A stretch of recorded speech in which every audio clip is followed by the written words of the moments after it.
আলাইকুম আরহামতুল্লাহ বারাকাত।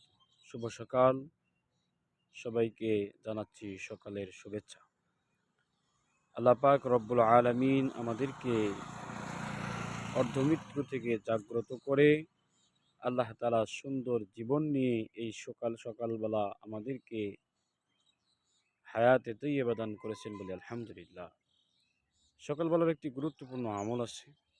আল্লাহ হাবিব সাল্লাল্লাহু আলাইহি সাল্লাম বলেছেন, কোনো ব্যক্তি যদি সূর্য ওঠার কিছুক্ষণ পরে সূর্য যখন তাপ দেওয়া শুরু করে মোটামুটি 10 থেকে 15 মিনিট পরে যদি কেউ 2 রাকাত নামাজ আদায় করে, আল্লাহ পাক রব্বুল আলামিন একটা হজ, কবুল হজ এবং একটা উমরা হজের সওয়াব আল্লাহ তাআলা তার আমলনামার ভিতরে দান করে দেন। আলহামদুলিল্লাহ। সম্মানিত বন্ধুগণ, আমরা সকলেই চেষ্টা করব আল্লাহ পাক রব্বুল আলামিন আমাদের চেষ্টাকে কবুল করবে এবং একটা হজ, একটা উমরা